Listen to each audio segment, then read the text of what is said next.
हमारा मानना है कि मणिपुर की मौजूदा स्थिति के लिए मणिपुर पर शासन करने वाली सरकारें जिम्मेदार हैं। यह उन सरकारों की राजनीतिक भूलों का परिणाम है और इसमें कांग्रेस पार्टी की बड़ी भूमिका है।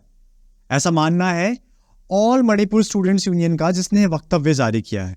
स्टूडेंट्स यूनियन के महासचिव ने एक प्रेस कॉन्फ्रेंस में बताया कि वर्ष 2012 में कांग्रेस पार्टी ने 4 ग्राम पंचायतों और 1 जिला परिषद निर्वाचन क्षेत्र को हटा दिया।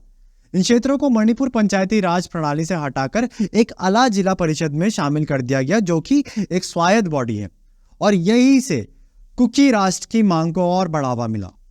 कांग्रेस पार्टी और उसकी राजनीति पर मणिपुर से आया बयान उनके नेता राहुल गांधी तक तो पहुंच ही गया होगा, क्योंकि राहुल गांधी भी मणिपुर में है। राहुल गांधी का मणिपुर का दौरा नया हो सकता है, लेकिन पॉलिटिक्स की उनकी टेक्निक पुरानी है। तनावग्रस्त क्षेत्रों में जाकर तनाव को बढ़ाना, खासकर तब जब स्थानीय प्रशासन कानून व्यवस्था बनाए रखने की कोशिश कर रहा हो। राहुल गांधी की राजनीति की पुरानी टेक्निक है, और उनकी इस कोशिश में यदि प्रशासन उन्हें रोकने की कोशिश करे तो फिर वही घिसी पिटी लाइन लेना कि सरकार राहुल गांधी से डर गई। दरअसल राहुल गांधी मणिपुर में 30 जून तक 2 दिवसीय दौरे पर हैं। प्रशासन ने राहुल गांधी को हेलीकॉप्टर से जाने की इजाजत दी थी, लेकिन वे सड़क मार्ग से जाना चाहते थे।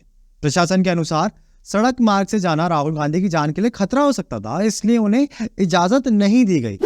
दूसरी ओर कई स्थानीय छात्र संगठन राहुल गांधी के दौरे का विरोध कर रहे हैं, इसलिए भी क्योंकि स्थानीय प्रशासन ने उनसे हेलीकॉप्टर से जाने का अनुरोध किया था। लेकिन राहुल गांधी को प्रशासन और कानून व्यवस्था की कहाँ चिंता। जितना अधिक हंगामा, उनके लिए उतना ही अधिक पॉलिटिकल माइलेज। इसी पॉलिटिकल माइलेज के लिए तो कांग्रेस के युवा नेता पिछले लगभग 1.5 दशक से पॉलिटिकल टूरिज्म करते रहते हैं। भट्टा परसोल तो आप भूले नहीं होंगे। 12 वर्ष पहले ग्रेटर नोएडा के पास ही 2 गांव भट्टा और परसोल में भूमि अधिग्रहण के खिलाफ किसानों का विरोध प्रदर्शन शुरू हुआ। दरअसल तत्कालीन उत्तर प्रदेश सरकार यमुना एक्सप्रेसवे के लिए जमीन अधिग्रहण कर रही थी। वही यमुना एक्सप्रेसवे जिस पर आज गाड़ियां फर्राटे से दौड़ रही हैं।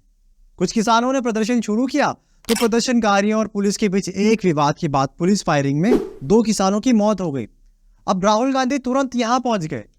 केंद्र में सरकार उनकी अपनी थी, लेकिन उत्तर प्रदेश में अगले वर्ष 2012 में विधानसभा चुनाव होने थे। वहीं आगामी लोकसभा 2014 के लिए भी राहुल गांधी को सियासी जमीन तलाशनी थी। ऐसे में उनके सलाहकारों ने राहुल गांधी को भट्टा परसोल जाकर किसानों की मौत पर सियासत करने की सलाह दी। राहुल वहां पहुंचे और घोषणा कर दी कि 70 फीट ऊंचा लाशों का ढेर लगा था। यह बात झूठ साबित हुई और राहुल के बयान को डिफेंड करने के लिए अभिषेक मनु सिंघवी को बड़ी मेहनत करनी पड़ी। राहुल बोले कि यहां जो कुछ हुआ उसे देखने के बाद मुझे खुद को भारतीय कहने में शर्म आती है। उनके इस दौरे से मृतकों को तो कुछ फायदा नहीं हुआ, उल्टा उत्तर प्रदेश में कांग्रेस का राजनीतिक पतन जरूर शुरू हो गया। द प्रिंट की एक रिपोर्ट के अनुसार कई किसानों ने माना कि इस विरोध प्रदर्शन से उन्हें कोई फायदा नहीं हुआ, बल्कि उनके लिए हालात और भी बदतर हो गए। ग्रामीण कहते हैं कि उन्हें खुशी है कि उन्होंने आंदोलन में भाग नहीं लिया, क्योंकि इससे केवल हिंसा और विनाश हुआ। लेकिन इसी हिंसा और विनाश को तो राहुल गांधी सियासत का खाद और पानी समझते हैं। ये शायद उन्होंने अपनी दादी इंदिरा गांधी से सीखा है।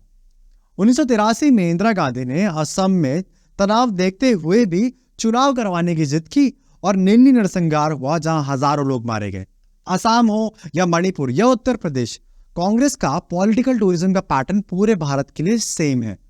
हाथरस कैसे भूल सकते हैं, जहां एक दलित लड़की के मर्डर पर सभी दल और मीडिया हाथरस के लिए कूच कर गए थे।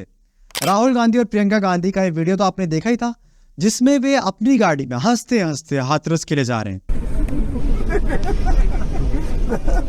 और सबसे बड़ी बात यह कि जिस गैंगरेप को लेकर इन दलों ने माहौल बनाया, कोर्ट ने माना कि गैंगरेप तो हुआ ही नहीं था और 3 आरोपियों को बरी कर दिया था। यही पॉलिटिकल टूरिज्म उन्होंने अपनी बहन प्रियंका गांधी के साथ लखीमपुर खीरी में किया था, जहां आंदोलन के दौरान हुए हादसे में कुछ आंदोलनकारियों की मृत्यु हो गई थी। वैसे क्या आपने राहुल गांधी या प्रियंका गांधी को हिंसा की किसी घटना के बाद राजस्थान या पंजाब जाते हुए देखा है? दोनों राज्य तो दिल्ली से नजदीक ही हैं। फिलहाल शायद उनकी सियासत के लिए खाद पानी मणिपुर में अधिक मिल रहा है। बने रहिए द पैम्फलेट के साथ।